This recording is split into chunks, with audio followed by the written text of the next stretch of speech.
Assalamualaikum warahmatullahi wabarakatuh. Innal hamdalillah nahmaduhu wa nasta'inuhu wa nastaghfiruh wa na'udzu billahi min shururi anfusina wa min sayyiati a'malina.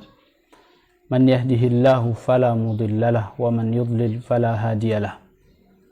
Asyhadu an la ilaha illallah wahdahu la syarikalah wa asyhadu anna Muhammadan abduhu wa rasuluh. Sallallahu alaihi wa ala alihi wa sahbihi wa sallam. Amma ba'd. Kaum muslimin, saudara-saudariku, sahabat muslim, sahabat sunnah yang dimuliakan Allah subhanahu wa ta'ala. Pada kesempatan yang berbahagia ini, di pagi yang cerah ini, kita kembali untuk melanjutkan kajian kita, pembahasan kisah para ulama, biografi para ulama. Tujuan dari kajian kita ini adalah untuk mengambil banyak faedah, manfaat, pelajaran dari kehidupan dan perjalanannya para ulama selama mereka hidup di masa itu.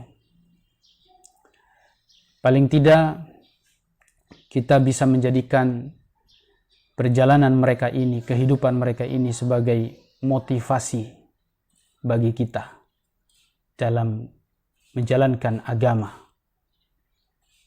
Sebagaimana semangat dan perjuangan para ulama itu begitu indah kalau kita baca, kalau kita dengar, dan begitu nikmat ketika kehidupan itu kita jadikan sebagai patokan dalam kehidupan kita, dan begitu menyentuh hati kita ketika kita menyelami kehidupan mereka ini, akan semakin membuat kita cinta kepada mereka, dan rasanya kita ingin hidup bersama mereka, dan kita ingin merasakan bagaimana kehidupan mereka itu. Apakah kita sanggup seperti mereka atau tidak? Tapi kehidupan mereka sudah berlalu, sudah lewat. Hanya menjadi cerita buat kita. Apakah dalam cerita itu tidak kita jadikan sebagai pelajaran? Agar kita pun menjadi orang-orang yang dimuliakan. Orang-orang yang insyaallah ta'ala dicintai oleh Allah subhanahu wa ta'ala. Kalaupun kita tidak menjadi kebanggaan orang di masa kita ini, tapi paling tidak kita menjadi orang-orang yang insya Allah dicintai oleh Allah subhanahu wa ta'ala, dicintai oleh penduduk langit, para malaikat. Tentunya kalau kita ingin menjadi orang yang dicintai dan dimuliakan oleh Allah dan penduduk langit, para malaikat, maka kita harus meniti mengikuti jalan mereka. Mengikuti jalan mereka, yang mana kehidupan mereka dan perjalanan mereka ini adalah sebenarnya ilmu. Kehidupan mereka semuanya dipenuhi dengan ilmu. Tidak ada yang lain kecuali waktu mereka diisi dengan ilmu dan ilmu. Maka menyerupailah mereka. Ikutilah mereka. Contohlah mereka. Agar kita menjadi orang-orang yang dimuliakan dan ditinggikan derajatnya. Allah subhanahu wa ta'ala mengangkat derajat orang-orang yang berilmu. Yarfa'illahu alladhina amanu minkum walladhina utul ilma darajat. Dan Allah membedakan antara orang-orang yang berilmu dan orang-orang yang jahil. Hal yastabil alladhina ya'lamuna walladhina la ya'lamun. Ini sudah menjadi satu kemuliaan Kalau kita menjadi orang yang berilmu, maka itu sudah menjadi satu kemuliaan. Dengan sendirinya kita tidak akan disamakan dengan orang-orang jahil.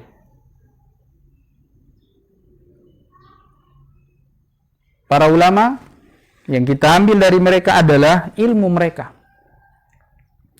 Maka serupailah kehidupan mereka, contohilah mereka, yaitu dengan ilmu dan amal serta dakwah.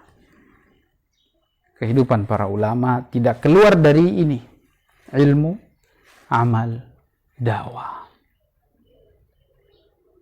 Adapun akhlak-akhlak mereka, zuhud-zuhudnya mereka itu sebagai sebuah keistimewaan buat mereka yang patut kita ikuti, kita dalami dan kita ikuti.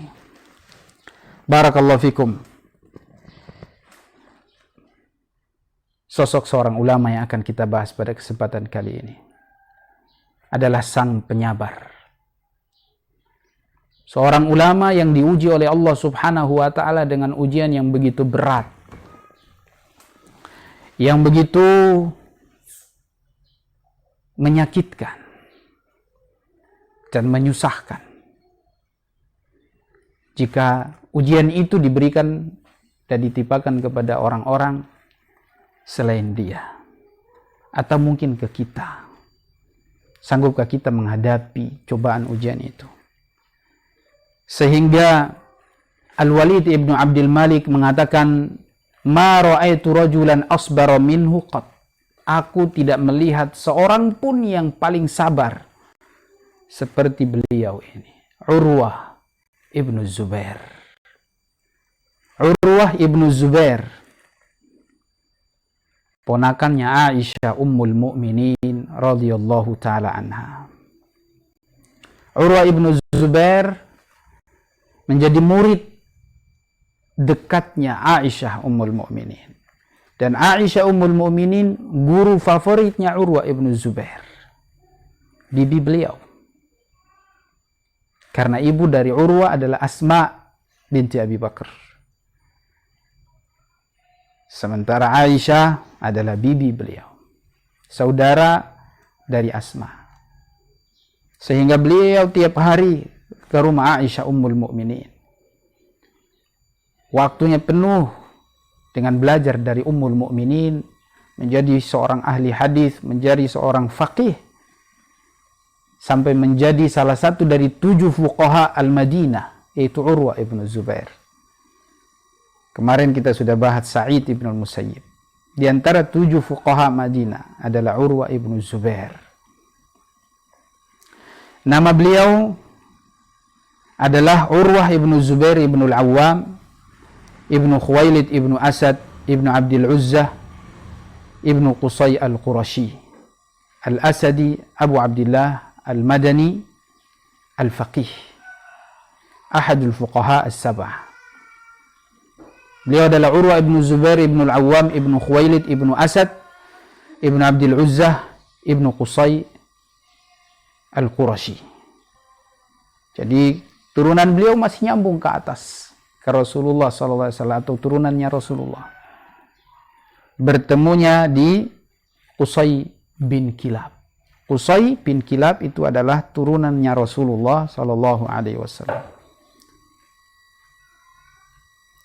Beliau tinggal di kota Madinah, lahir di kota Madinah pada tahun 23 Hijriah. Pada tahun 23 Hijriah, ketika wafatnya Umar ibn al-Khattab, atau di masa akhir khilafah Umar ibn al-Khattab. Beliau lahir di kota Madinah dan meninggal pun di kota Madinah pada tahun 94 Hijriah. Para ulama mengatakan bahwa beliau wafat pada tahun 94 atau 93 Hijriah ini, di masa ketika beberapa ulama fuqaha Madinah yang meninggal saat itu. Di tahun yang sama ada beberapa ulama yang meninggal dari kalangan fuqaha, di antaranya Urwah ibnu Zubair, termasuk Sa'id ibn al-Musayyib, termasuk Abu Bakar ibnu Abdullah ibni Utbah ibni Mas'ud. Jadi Urwa ibnu Zubair rahimahullahu ta'ala seorang ulama tabi'in yang menjadi salah satu fuqaha Madinah. Beliau menjadi seorang alim besar mulai dari zaman Utsman ibn Affan, Ali bin Abi Thalib, sampai beliau meninggal tahun 94 Hijriah rahimahullahu ta'ala. Salah satu kebiasaan beliau adalah beliau itu jenggot kumisnya agak panjang dikit, ya, dan berjenggot. Beliau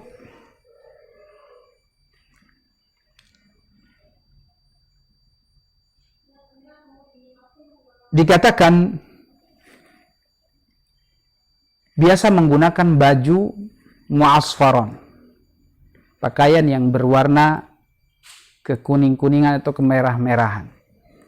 Kebiasaan beliau, salah satu ciri khasnya beliau, suka pakai baju seperti itu. Tentang beliau, para ulama memuji. Seorang alim, seorang faqih, thiqah, yang terpercaya, yaitu Urwa ibnu Zubair. Kata Muhammad bin Sa'ad dalam kitabnya, Kitab Tabaqat yang terkenal, beliau mengatakan Urwa ibnu Zubair kana thiqatan katsira al-hadis. Beliau adalah seorang ulama yang thiqah. Kalau sudah dikatakan thiqah, itu artinya dia mengumpulkan sifat yang sempurna, adil, dan juga dhabit. Dhabit itu terpercaya. Hafalannya bagus, tidak ada kurangnya. Thiqah yaitu mengumpulkan sifat yang agung, adil, dan dhabit, terpercaya. Dan adil ini adalah orang yang tentunya dia muslim, bukan kafir. Dia baligh, bukan masih anak kecil.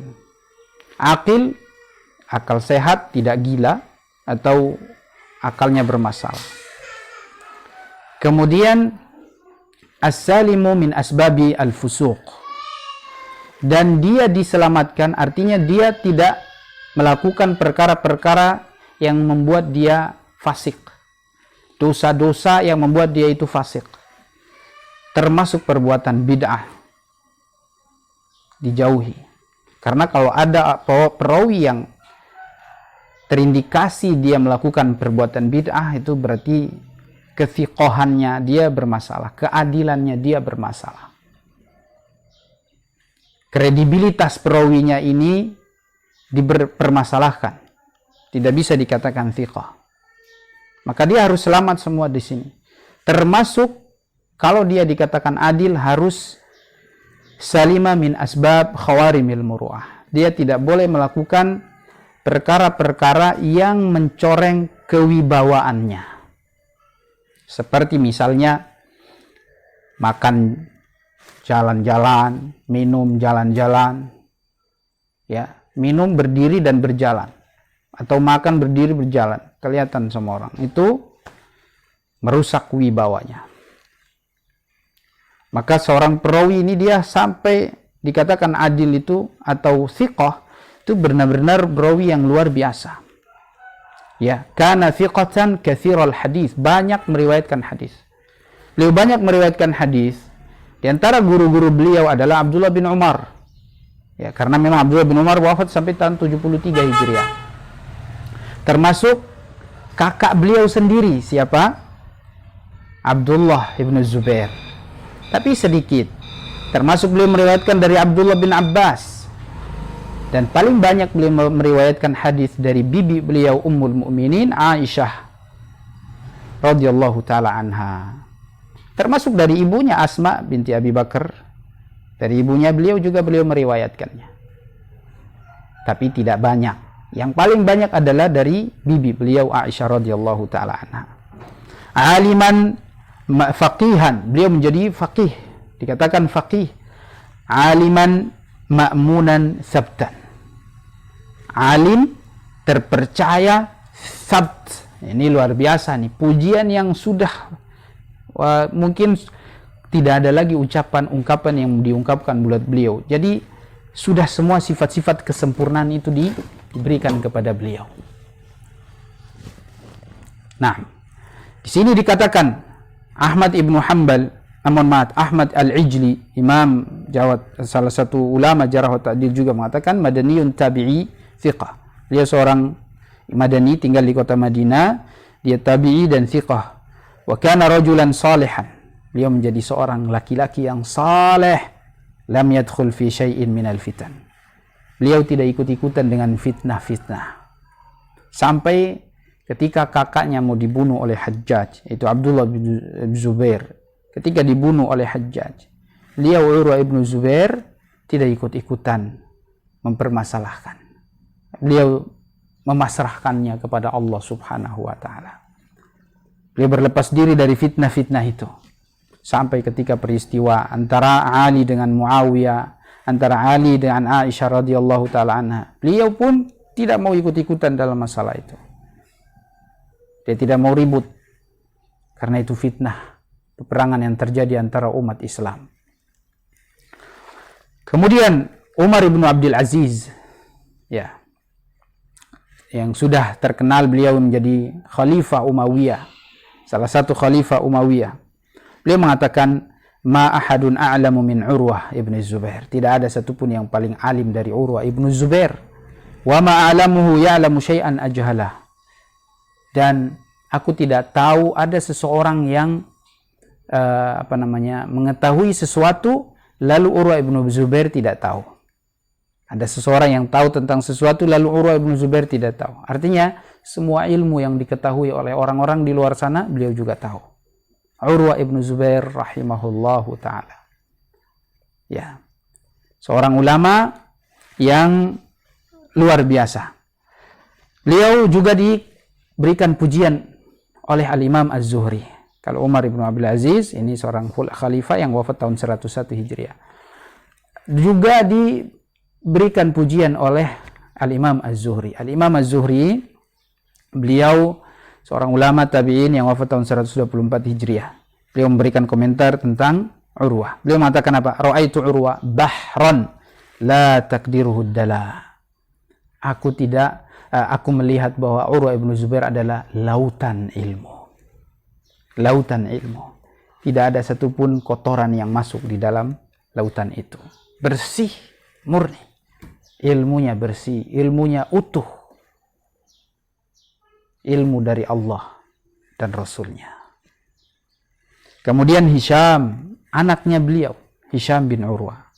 Beliau mengatakan, wallahi ma ta'allamna juz'an min alfai juz'in min hadithi abi. Demi Allah, kami tidak belajar sedikit pun dari 2000 juz, dari 2000 bagian hadis kecuali dari hadis bapak kami ini, yaitu Urwah.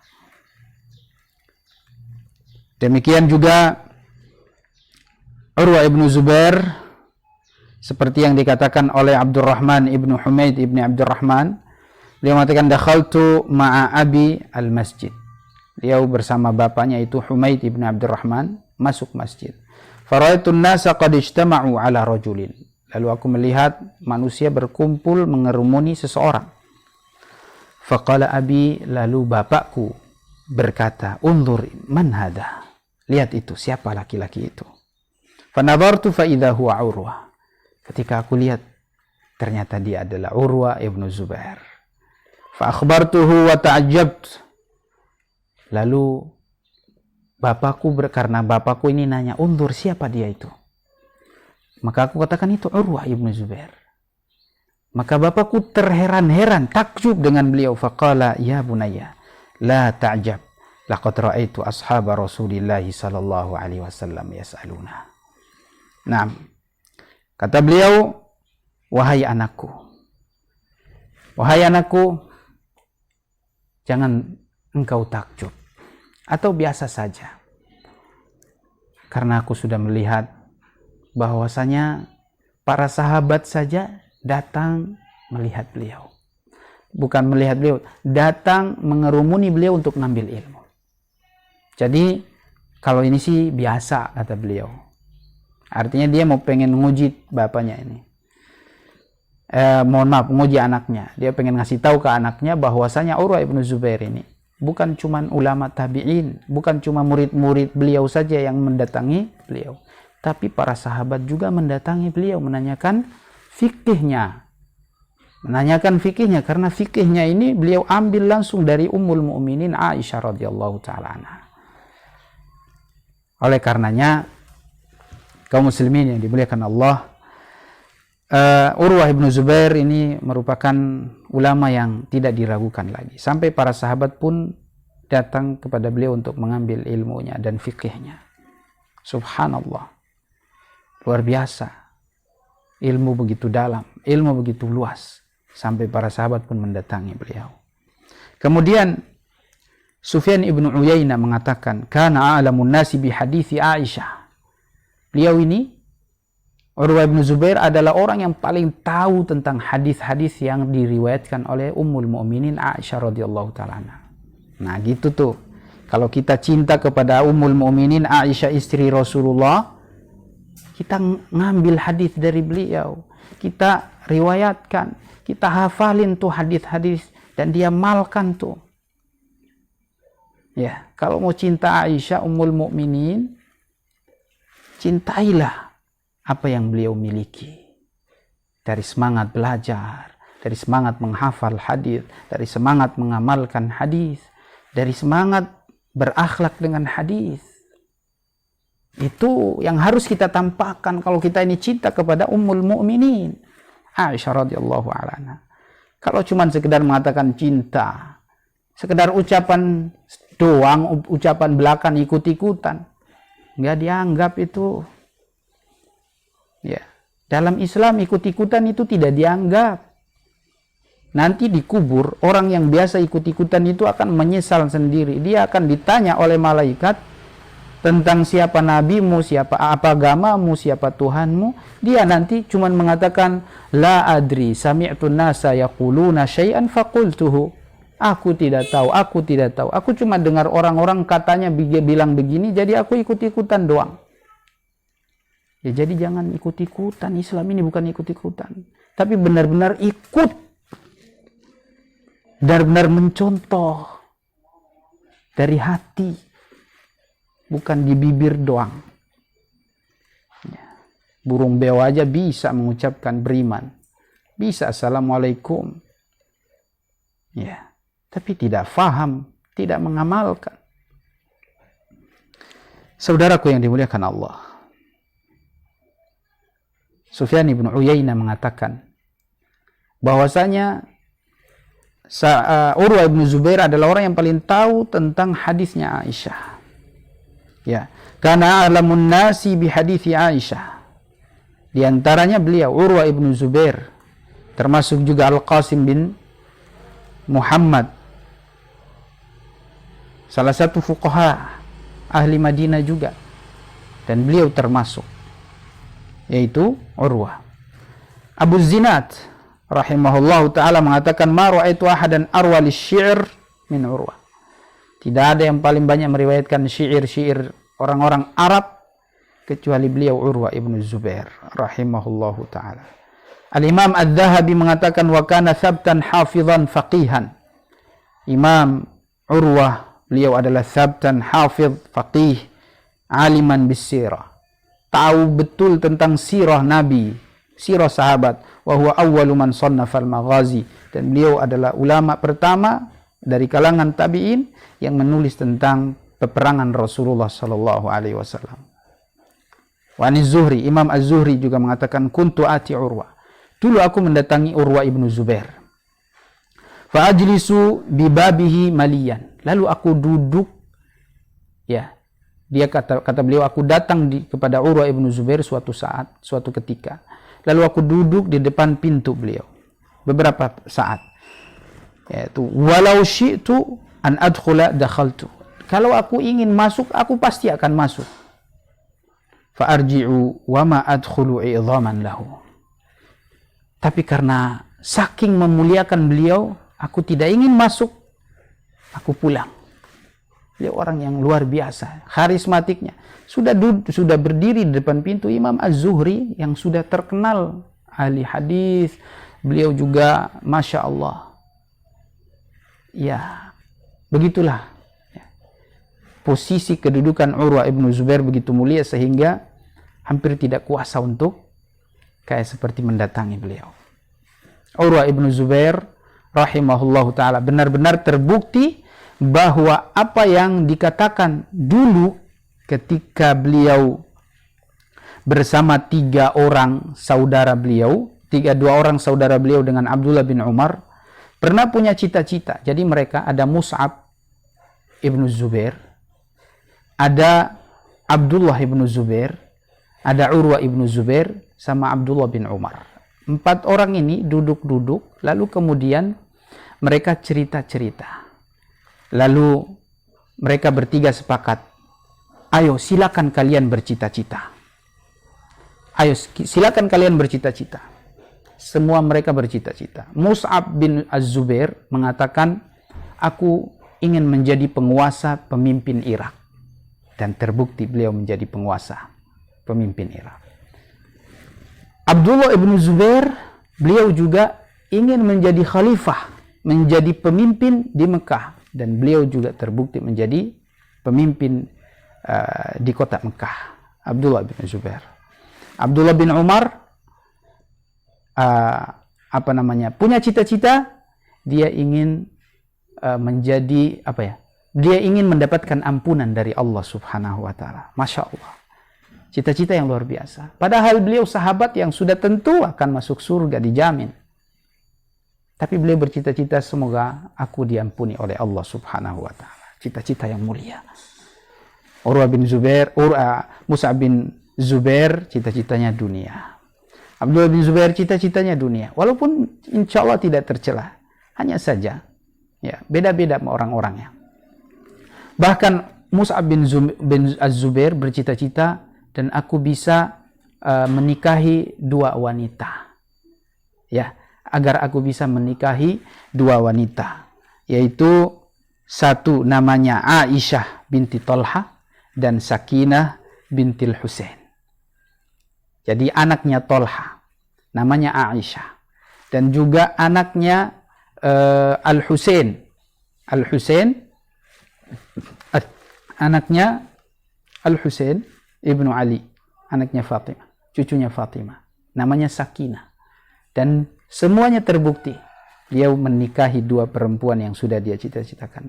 Urwah bin Zubair punya cita-cita, aku punya cita-cita agar aku mendapatkan ilmu, agar aku menjadi seorang ahli ilmu.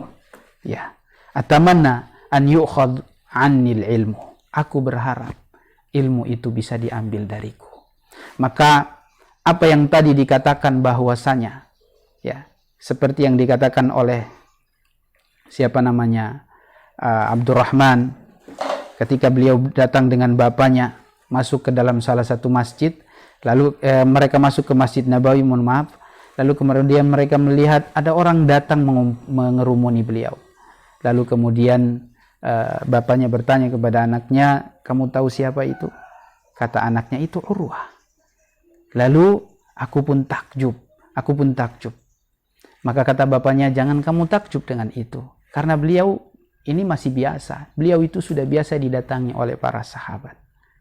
Maka apa yang dia cita-citakan, Urwah ibnu Zubair ketika di awal tadi, beliau bercita-cita agar aku menjadi rujukan orang-orang mengambil ilmu.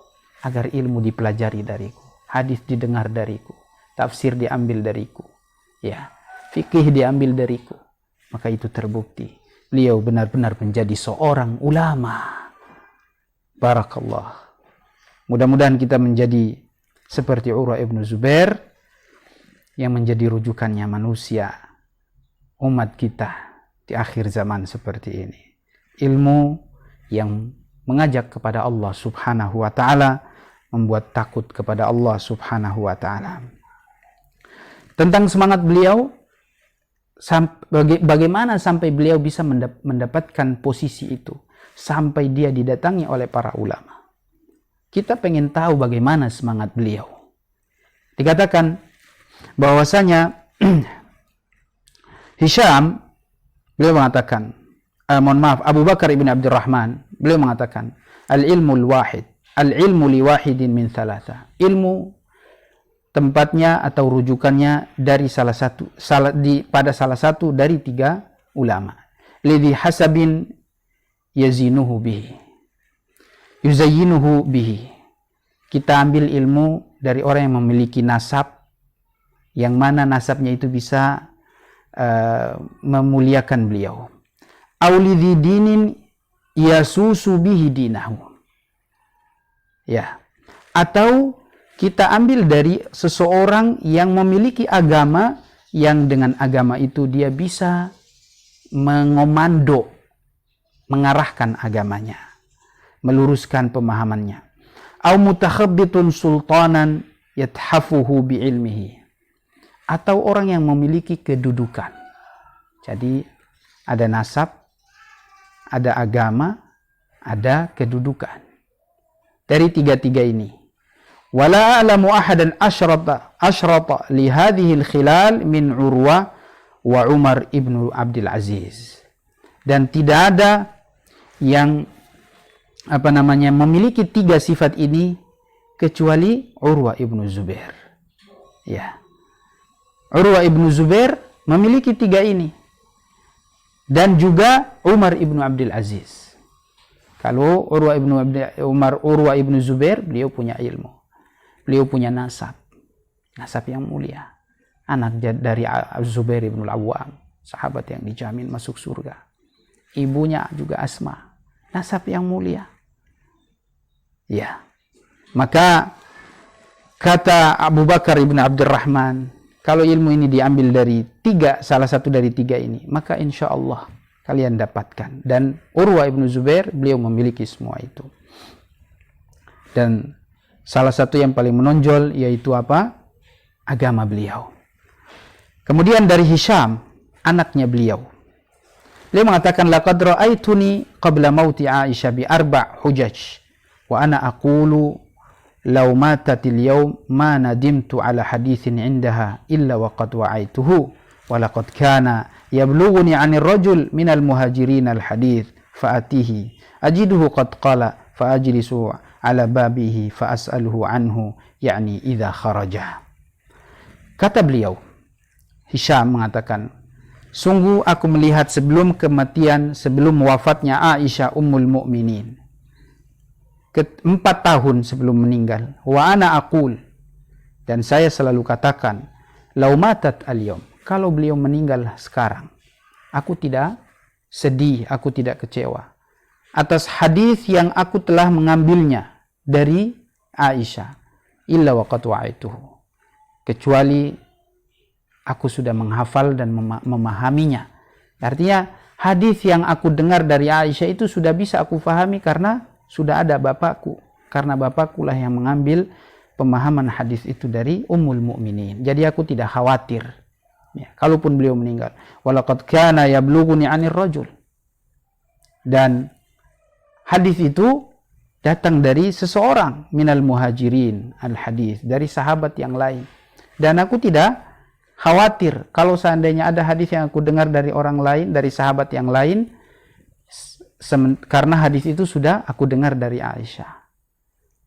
Dan mohon maaf, ini bukan kata Hisham ya, ini kata Urwa. Kata Urwa ibn Zubair, kalau seandainya Aisyah Ummul Mukminin ini meninggal sekarang, aku tidak khawatir karena aku sudah tahu ilmunya, aku sudah faham hadisnya. Kalaupun aku dengar hadis dari sahabat yang lain, dari kalangan muhajirin, maka aku sudah faham hadis itu, aku ambil dari Aisyah Ummul Mukminin. Ya. Fatihi ajiduhu qad qala fa ajlisu ala babihi fa as'alu anhu yakni idza kharaja. Jadi aku bertanya tentang hadis itu dan aku sudah faham akan maknanya. Dan walaupun demikian aku tetap bertanya kepada sahabat ini yang datang, yang baru ini. Dan ini adalah menunjukkan semangatnya Urwa ibn Zubair rahimahullahu ta'ala. Beliau juga dikatakan kunna fi khilafati Muawiyah. Qabisah bin Dhu'aib mengatakan, dulu kami ketika di khilafah Muawiyah, wa ila akhiriha najtami'u fi halqatin bil masjid bil lail. Lalu kemudian kami suatu ketika di akhir khilafah beliau, kami berkumpul berhalaqah di sebuah masjid. Ana wa Mus'ab wa Urwah. Ya, saya, Mus'ab dan Urwah serta Abu Bakar ibn Abdurrahman ibn Auf wa Ubaidullah ibn Abdullah ibn Utbah. Ya, ada beberapa orang. Wa kunna naftariqu bin nahar. Jadi kalau malam kami duduk diskusi bahas hadis. Ini yaitu Mus'ab, Urwah, Abu Bakar ibn Abdurrahman. Ini Abu Bakar yang termasuk salah satu fuqaha Madinah ini. Wa Ubaidullah ibn Abdullah ibn Utbah. Ini kalau malam kami bahas hadis, lagi diskusi. Kalau siang kami berpisah semuanya. Fakuntu ana ujalisu Zaid bin Thabit. Dan dulu aku biasanya ngambil hadis dari Zaid bin Thabit. Wahuwa mutara'isun bil madinati fil qada' wal fatwa wal qira'ah wal fara'id. Karena beliau adalah orang yang ahli tentang qada', fatwa, qira'ah, ilmu qira'at, fara'id, ilmu fara'id. Fi ahdi Umar wa Uthman wa Ali. Ketika beliau di masa Umar, Uthman dan Ali. Thumma kuntu ana wa Abu Bakar ibn Abdurrahman nujalisu Abu Hurairah. Dulu juga kami belajar dari Abu Hurairah radhiyallahu anhu, wa kana Urwa yaghlibuna bidukhulihi ala Aisyah. Sementara Urwa beliau lebih unggul dari kami karena beliau lebih fokus belajar dari Aisyah Ummul Mukminin. Walaupun tentunya perbandingan riwayatnya Abu Hurairah dari Rasulullah itu lebih banyak daripada Ummul Mukminin Aisyah. Tapi Ummul Mukminin Aisyah ilmunya dalam karena beliau lebih tahu tentang kehidupan Rasul sallallahu alaihi wasallam, sehingga pemahaman fikih yang dimiliki oleh Aisyah itu semua diambil oleh Urwah ibnu Zubair, sehingga beliau lebih menguasai fikih daripada hadis-hadis yang diriwayatkan. Rahimahullahu taala Urwah ibnu Zubair. Suatu kebanggaan atau suatu kemuliaan bagi beliau menjadi muridnya Ummul Mukminin Aisyah. Dan ketika mereka menjadi ahli ilmu, bukan hanya sekedar ahli ilmu.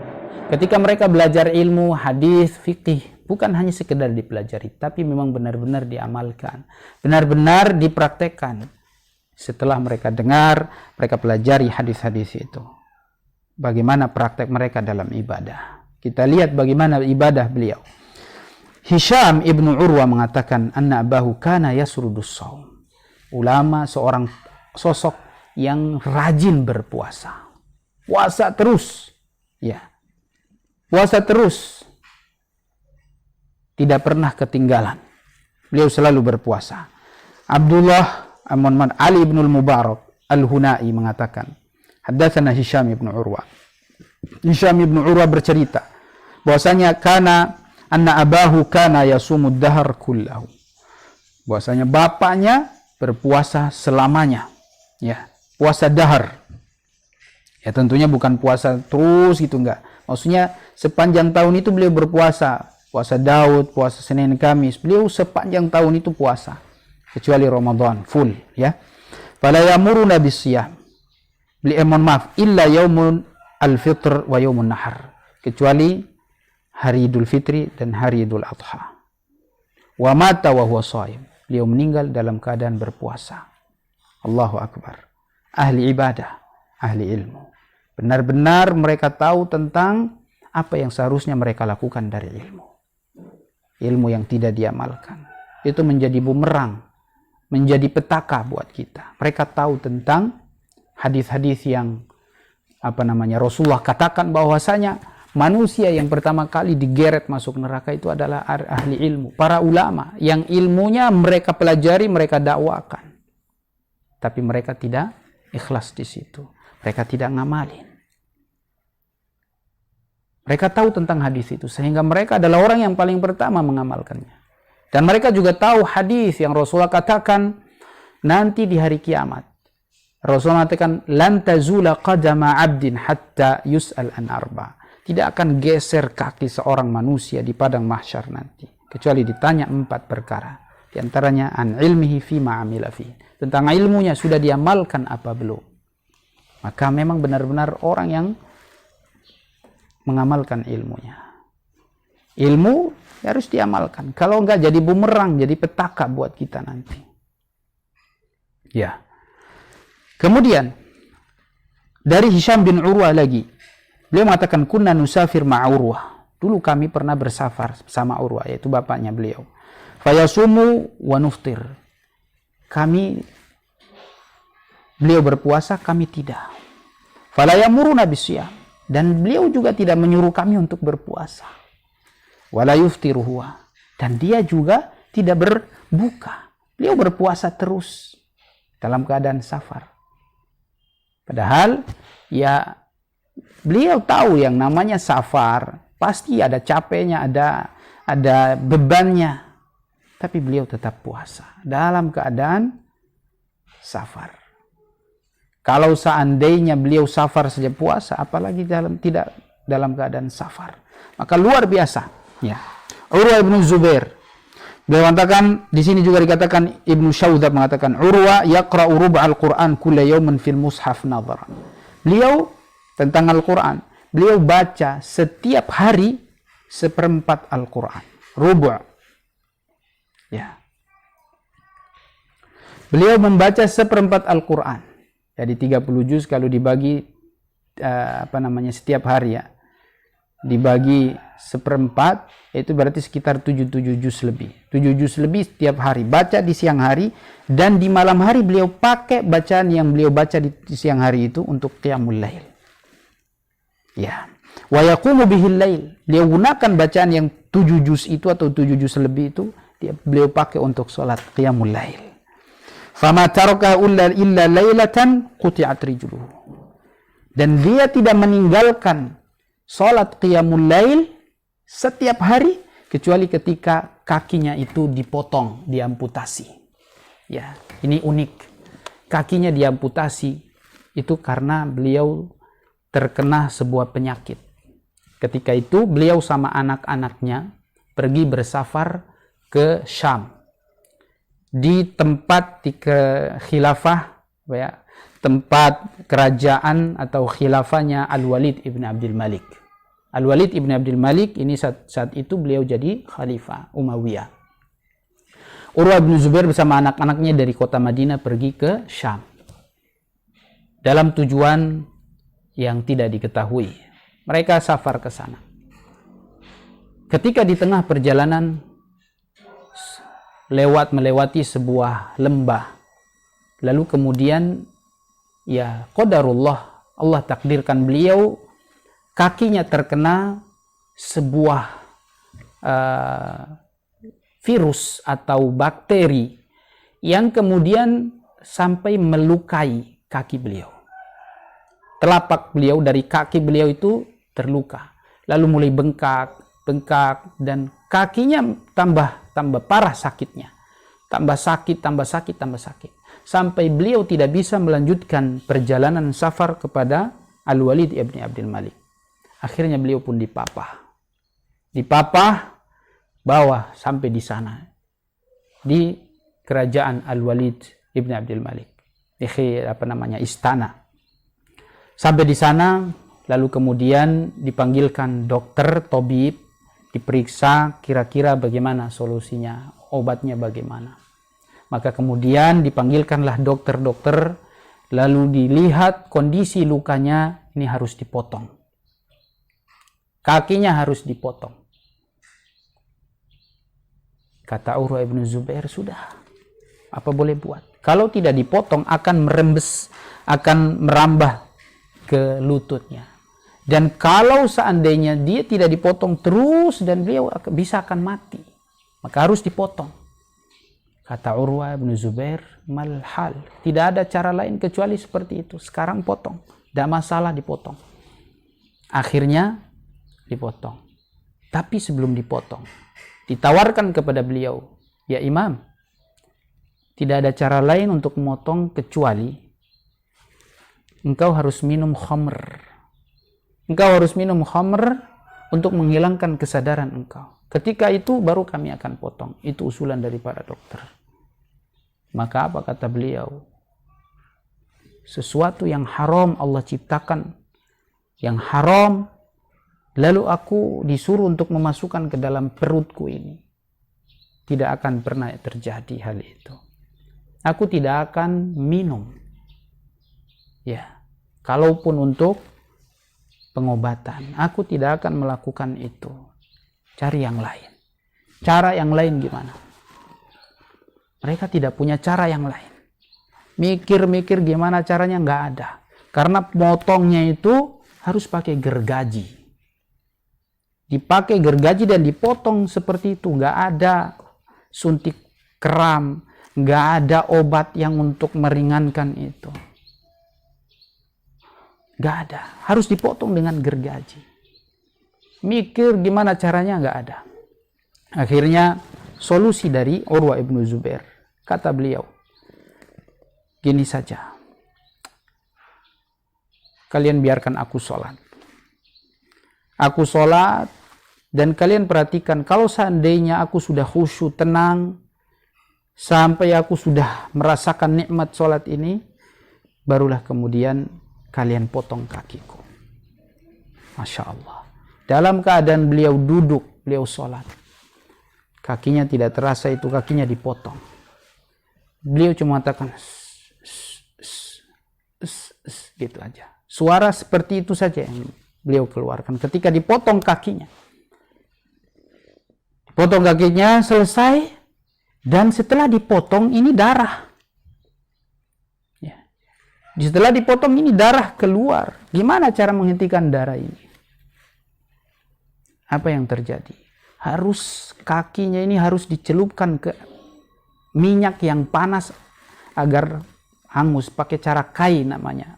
Pengobatan dengan api atau sesuatu yang panas yang membakar. Jadi celupkan supaya darahnya berhenti. Dicelupkan.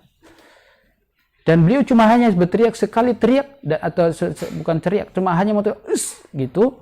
Lalu kemudian baru terdengar suara beliau oleh Al-Walid. Al-Walid Ibnu Abdul Malik dikatakan beliau saat itu sedang ngobrol dengan tamunya beliau. Dan beliau sedang sibuk ngobrol, tidak perhatikan itu Urwah ibnu Zubair kakinya dipotong. Tiba-tiba sudah selesai. Dia baru noleh, baru lihat ketika kakinya sudah dicelupkan ke minyak yang panas. Dan dia baru tahu. Ternyata luar biasanya. Beliau bisa membayangkan bagaimana sakitnya kaki itu dipotong. Makanya beliau mengatakan, Al-Walid Ibni Abdul Malik mengatakan, ma ra'aitu rajulan asdara minhu qattu. Aku tidak melihat ada orang yang paling penyabar dari beliau. Subhanallah. Ini ujian yang pertama. Kaki beliau dipotong, diamputasi dengan cara alami. Siapa yang kuat? Allahu Akbar. Dicelupkan ke minyak yang panas. Beliau sabar, kuat menghadapi hal itu. Setelah kaki itu dipotong dan ditaruh di bejana, ya, ditaruh di bejana, lalu beliau melihat kakinya itu dan beliau mengatakan bahwasanya demi Allah, bahwasanya kaki ini belum pernah aku gunakan untuk berjalan di tempat-tempat maksiat. Engkau tahu ya Allah, kaki ini sudah engkau ambil. Dan aku belum pernah menggunakan kaki ini untuk berjalan di tempat-tempat maksiat. Betapa sabarnya beliau. Beliau menghadapi ujian yang begitu berat. Lalu beliau mengatakan, ketika setelah dipotong, beliau mengatakan, ya Rob, aku punya aku punya 4 anggota badan, 2 kaki dan 2 tangan. Engkau ambil 1 dan engkau tinggalkan 3. Masih tersisa. Dan kalaupun ini adalah ujian dari engkau, pasti engkau akan berikan jalan keluar. Pasti engkau maafkan. Walaupun ini ujian, pasti ada jalan keluar. Ya, beliau mengatakan,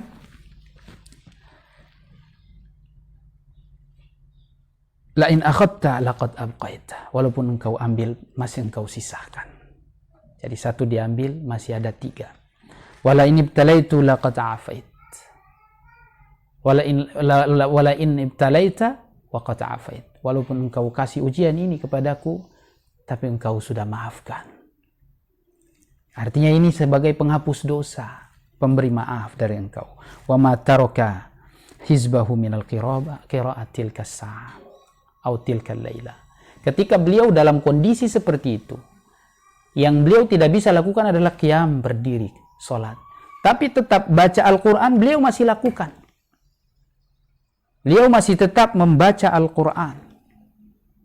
Dan sabar sekali beliau. Ketika beliau baca dan menikmati. Tidak ada rasa menjerit atau mendesah-desah gitu, enggak. Dia tetap sabar.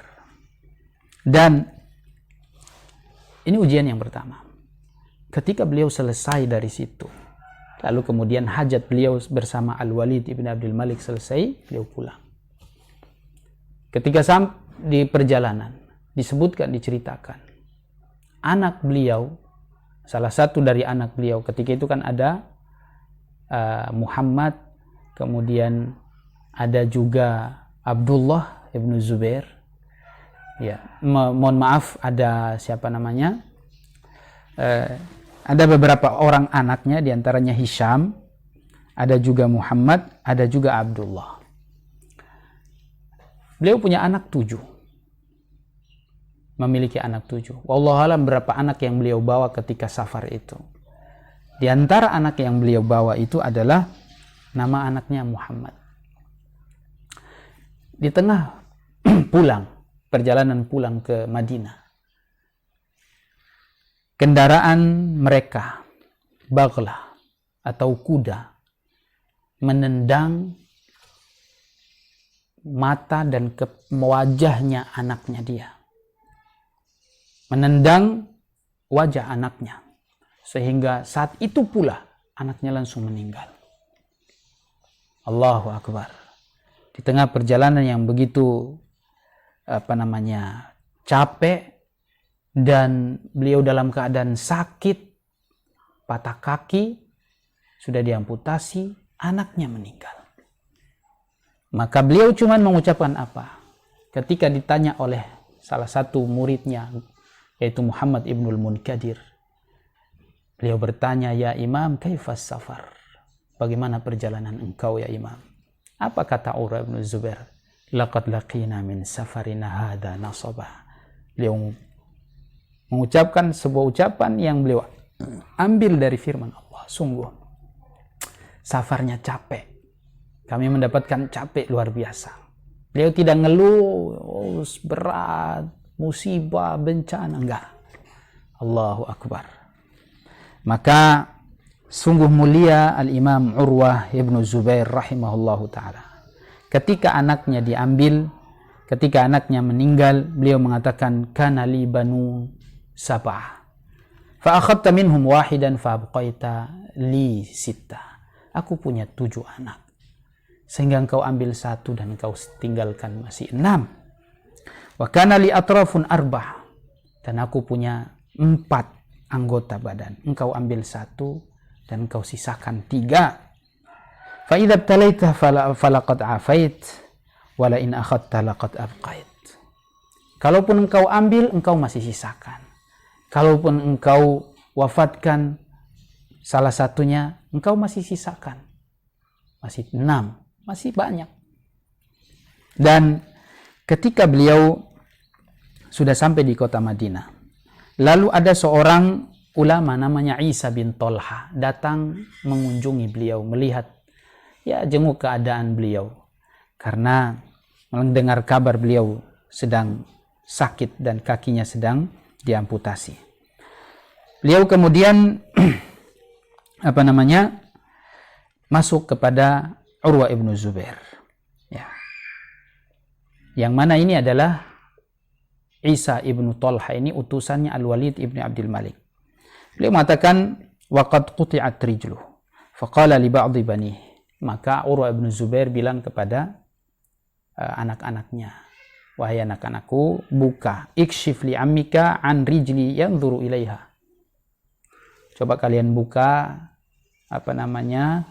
tutupan kaki saya itu, artinya dari kain, supaya dilihat oleh Isa ibnu Talha ini yang baru masuk bertamu ke kita, menjenguk saya. Lalu dibukalah, dan dilihat kakinya yang sudah diamputasi itu. Maka Isa bin Talha mengatakan, ya Abu Abdillah, wahai Abu Abdillah, ini kunyanya beliau, kunyanya Urwah. Ma'adadnaka lissira'ah wala lissibaq. Wahai Imam, kami tidak sedang menginginkan engkau untuk bertarung atau ingin berlomba, lomba lari maksudnya. Walaqad baqqallahu lana ma kunna nahtaju ilaih. Sungguh, ya, kami tidak butuh itu. Kami tidak butuh bahwa kaki engkau sekarang sudah lumpuh, sudah diamputasi, tidak punya kaki lagi. Sehingga kami tidak membutuhkan walaupun engkau seperti ini. Artinya kaki ini tidak masalah bagi kami. Karena kami sudah mendapatkan apa yang kami inginkan, ilmaka wa ra'yak, yaitu ilmu engkau dan kefakihan engkau. Itu adalah nikmat besar. Kedatangan kami ke sini hanya untuk itu. Ingin mengambil ilmu dan ingin ambil fikih engkau. Qala Urwah, ma'azani ahadun an rijli mithlak. Lalu Urwah bin Zubair mengatakan, tidak ada ucapan pujian atau tidak ada ucapan hiburan untuk kaki saya ini yang paling baik kecuali ucapan engkau atau penghibur dari engkau. Engkau luar biasa menghibur saya.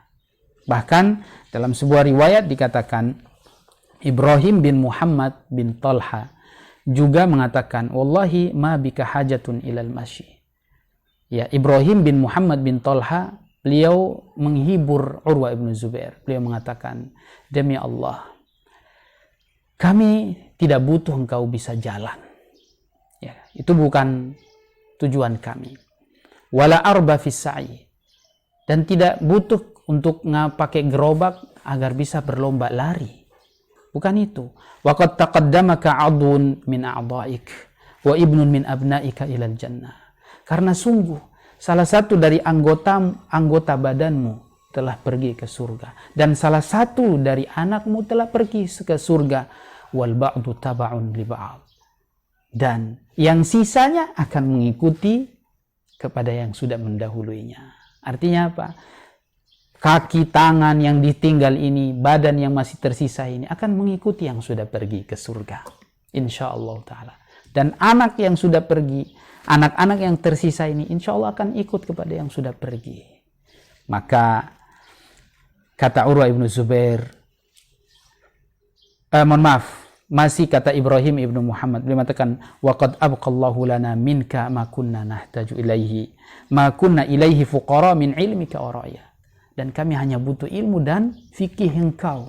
Ini yang sudah Allah sisakan buat kami. Wallahi wallahu waliyu thawabik waddaminu bihisabik. Dan Allah sudah menyiapkan pahala buat engkau dan sudah menjamin tentang hisab engkau. Maka kata Urwah ibnu Zubair, tidak ada ucapan yang paling baik untuk menghibur aku kecuali ucapan ini. Luar biasa. Dan orang yang sakit tentunya kan ada sunnahnya kita menghibur dia. Semoga Allah juga memberikan pahala, bersabar, dikuatkan. Dan seperti itu adabnya untuk berziarah kepada orang-orang yang sakit. Begitulah ujian yang Allah berikan kepada Urwah ibnu Zubair. Begitu berat ujian yang beliau rasakan. Tidak semua orang bisa menghadapi ujian seberat yang dirasakan oleh Urwah ibn Zubair rahimahullahu ta'ala. Dan beliau meninggal dalam keadaan sudah tidak punya satu kaki. Bahkan kesabaran beliau ini menjadi percontohan. Suatu ketika ada seorang bapak tua datang ke kerajaan istananya Al-Walid ibni Abdul Malik. sudah buta. Lalu kemudian Al-Walid ibn Abdul Malik manggil beliau. Dan beliau bertanya tentang keadaan bapak itu. Kenapa sampai engkau buta? Ya. Kenapa sampai engkau buta? Kata beliau, sungguh tidak ada bukan bagaimana sampai engkau buta. Kata pertanyaan Abdul Al-Walid ibn Abdul Malik kepada beliau adalah bagaimana keadaan engkau? Tanya tentang kabarnya. Lalu bapak itu mengatakan, tidak ada yang paling berat ujiannya kecuali aku. La a'zama bala'in minni ma a'zama bala'an ala rajulin minni aw kama qala. Tidak ada ujian yang paling berat untukku kepada orang kecuali aku, kepada manusia kecuali aku. Maka Al-Walid ibn Abdul Malik ingin memberikan sebuah pelajaran kepada beliau. Beliau nyuruh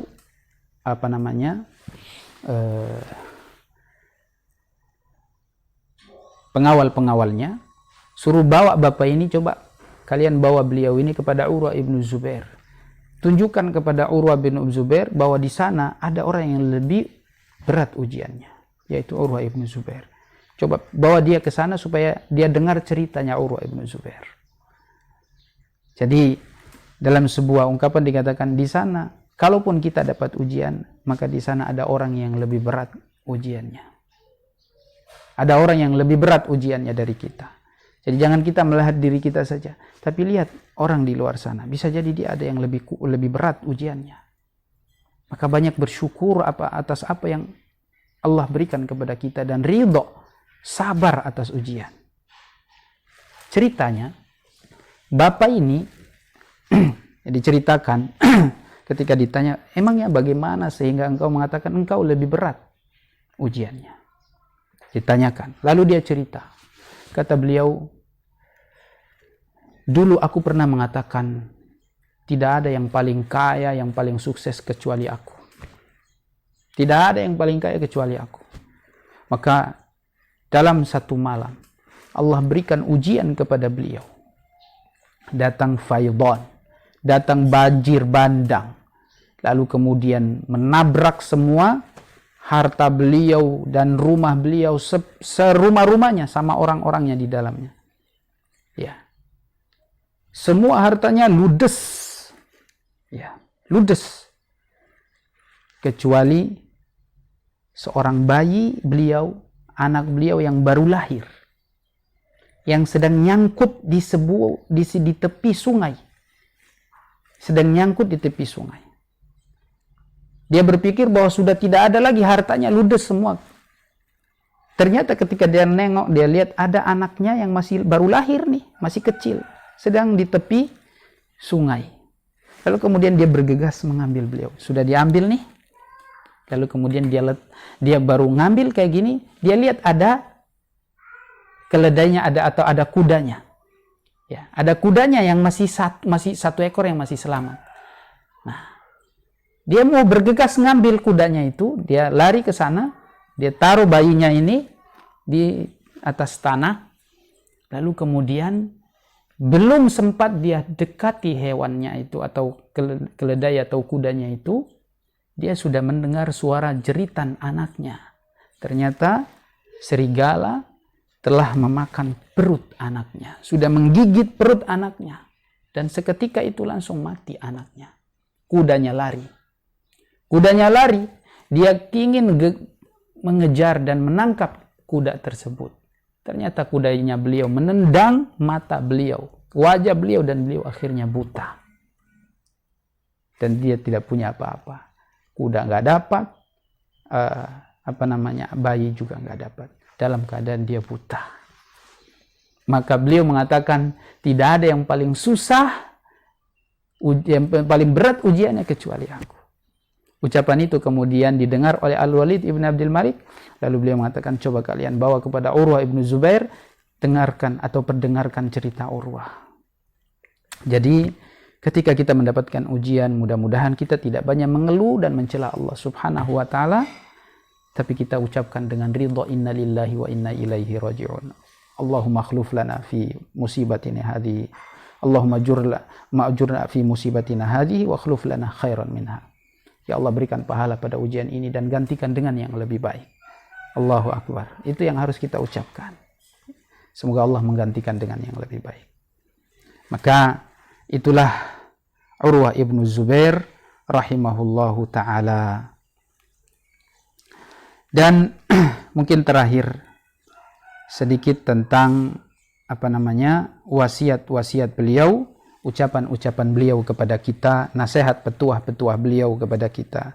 Beliau menasihati anak-anaknya, beliau mengatakan, ya bunayya au ya bani, la yahdiyanna ahadukum ila rabbih azza wa jalla ma yastahi an yahdihi ila karimi. Ya, wahai anak-anakku, jika seandainya ada di antara kalian yang bisa mengajak manusia untuk mendapatkan hidayah, mengajak manusia kepada Allah Subhanahu wa ta'ala, itu sangat baik, dan jangan dia malu-malu mengajak manusia kepada hidayah Allah Subhanahu wa ta'ala. Innallaha azza wa jalla akramul kurama. Sesungguhnya Allah adalah yang paling mulia, wa haqqu man ikhtira ilaihi. Dan orang yang sudah dipilih oleh Allah itu adalah sudah menjadi pilihan Allah kalau diberikan hidayah. Maka berusahalah berikan hidayah kepada orang. Masalah dia dapat hidayah atau tidak, yang jelas kalian sudah berusaha untuk mengajak manusia dapat hidayah. Teruslah berusaha mengajak manusia kepada kebaikan, karena Allah Subhanahu wa ta'ala akan menentukan siapa yang berhak untuk diberikan hidayah. Dalam ucapan yang lain beliau mengatakan, ya bunayya au ya baniya ta'allamu, wahai anak-anakku, belajarlah, tuntutlah ilmu, fa innakum in takunu sighara qaumin asa an takunu kibarahum. Kata beliau, wahai anak-anakku, wahai umat Islam, belajar ilmulah, tuntutlah ilmu ini, karena bisa jadi kalian sekarang jadi orang-orang kecil di antara mereka. Suatu ketika kelak kalian akan menjadi orang besar di hadapan mereka, di sisi mereka. Sekarang kalian kecil, kalian akan jadi besar dengan ilmu di kalangan mereka sendiri. Wa aswata mada aqbah min syaikhin jahil. Tidak ada yang paling buruk dari seorang syekh, seorang yang sudah tua dan dia jahil dengan agama ini. Jadi tidak ada yang paling buruk, kata beliau, daripada orang tua yang jahil. Jadi orang tua jahil itu buruk sekali. Ya, sudah tua masih jahil. Kemana aja usianya? Kemana aja waktunya? Sudah tua jahil. Udah mau mati, nggak ingat mati. Nggak ingat mau kembali kepada Allah Subhanahu wa ta'ala. Masih berangan-angan, masih bercita-cita panjang. Ya, ini orang-orang yang seperti ini adalah orang-orang yang merugi, yang panjang angan-angannya. Yang panjang angan-angannya, dia bercita-cita tentang dunia, tapi untuk akhiratnya dia tidak punya cita-cita dan tidak punya amal sama sekali. Ya. Kemudian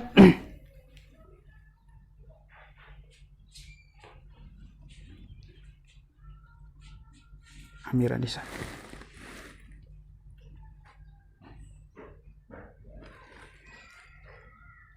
Beliau juga mengatakan, dalam ucapan ini harus dicatat, beliau mengatakan, litakun kalimatuka thayyibah, agar engkau jadikan ucapanmu itu baik, ucapanmu itu indah, waliyakun wajhuka bastan, dan hendaklah wajahmu itu senantiasa tersenyum, jangan bermuka masam.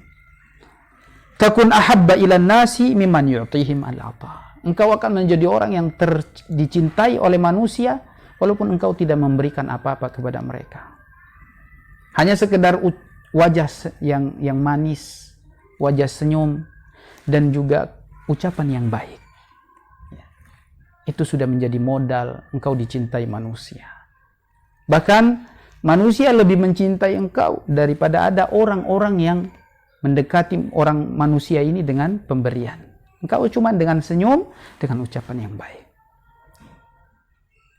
Ya, karena dengan senyumanmu dan ucapanmu yang baik itu akan tersimpan di hati mereka. Akan merasuk ke dalam dada-dada mereka. Dan itulah Islam.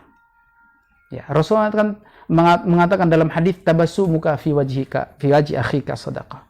Senyumanmu di hadapan saudaramu sedekah. Sifat orang yang beriman, senyum. Sedekah.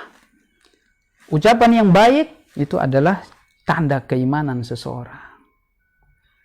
La yu'minu ahadakum man kana yu'minu billahi wal yawmil akhir falyaqul khairan aw liyasmut.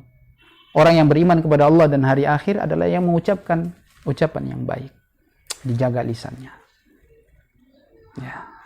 Maka ini adalah di antara ucapan beliau yang luar biasa.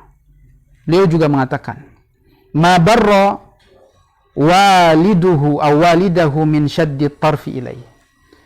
Tidak ada yang paling dikatakan berbakti, berbuat baik kepada orang tuanya daripada menundukkan pandangan atau bersikap tawadhu di hadapan orang tua. Bersikap tawadhu di hadapan orang tua ini adalah di antara birrul walidain yang paling bagus. Di antara bakti yang paling baik adalah tawadhu di hadapan orang tua. Allah mengatakan, "Wakhfid lahuma janaha dhulli minar rahmah." Dan tundukkanlah dirimu, tawadhukanlah dirimu di hadapan mereka. Jangan engkau lebih dari mereka, mengangkat suara, sikap engkau mendahului mereka, ngasarin mereka, bersikap tawadhu di hadapan mereka. Ya. Kemudian beliau juga mengatakan, "Rubba kalimati dhullin ihtamaltuha awrathatni izzan tawila." Berapa banyak ucapan penghinaan untukku yang aku jadikan itu adalah sebagai bentuk mengangkat derajat dan kemuliaanku bertahun-tahun. Masya Allah. Ada ucapan hinaan kepada kita, kita jadikan itu sebagai wasilah untuk memuliakan kita, mengangkat derajat kita bertahun-tahun. Subhanallah. Kalau kita, mungkin kita sudah akan balas. Tapi beliau justru menjadikan ucapan hinaan itu untuk memuliakan dirinya. Karena itu kata Rasul SAW. Ya. Man tawadha'a lillah, man tawadha'a linnasi rafa'allahu ilaihi. Siapa yang bersikap tawadhu kepada manusia, Allah akan mengangkat derajatnya. Atau kama qala sallallahu alaihi wasallam. Ya. Ma tawadha'a 'abdun lillahi illa rafa'ahu Allah. Tidak ada seseorang yang bersikap tawadhu di hadapan manusia untuk Allah kecuali Allah akan angkat derajatnya. Ya. Dan bahkan suatu penghinaan kepada beliau itu akan mengangkat, menjadikan dia menjadi mulia. Illa izzah. Maka jadikan petuah-petuah ini sebagai nasihat buat kita. Rahimahullahu ta'ala. Beliau juga mengatakan, "Ma haddathtu ahadan bi syai'in minal ilmi qattun la yablughu aqluhu illa kana dhalala alaihi." Tidak ada satupun ucapan hadis yang aku sampaikan kepada seseorang lalu dia tidak bisa mencerna dengan akalnya, dia tidak faham. Maksudnya secara normal dia tidak faham, melainkan dia orang yang sesat. Dia nolak karena akalnya dia tabrakan dengan akalnya dia. Hadis yang sudah jelas-jelas bisa difahami, karena tidak ada satupun yang beliau sampaikan kecuali bisa difahami. Tapi kalau ada orang yang tidak bisa faham, itu berarti dia ini sesat ini orang. Beliau sudah mengedepankan akalnya dari hadis, dari wahyu. Rahimahullahu ta'ala. Beliau meninggal pada tahun 94 Hijriah, ketika saat itu ada beberapa ulama juga yang wafat seperti Abu Bakar Ibnu Abdurrahman dan juga Urwah Ibnu Zubair, Sa'id Ibnu Musayyib, Ali Ibnu Husain, sehingga sampai dikatakan ini adalah tahun wafatnya para fuqaha di kota Madinah. Barakallahu fikum Mudah-mudahan Allah berikan kepada kita taufik, rahmat, hidayah, dan semoga kita senantiasa dikaruniakan keistiqomahan di dalam belajar dan menuntut ilmu agama serta mengamalkan dan mendakwahkan ilmu ini kepada manusia umat Islam seluruhnya. Barakallahu fikum, kita cukupkan sampai di sini dan kita tutup dengan doa kafaratul majlis. Subhanakallahumma wabihamdika asyhadu an la ilaha illa anta astaghfiruka wa atubu ilaik. Assalamualaikum warahmatullahi wabarakatuh.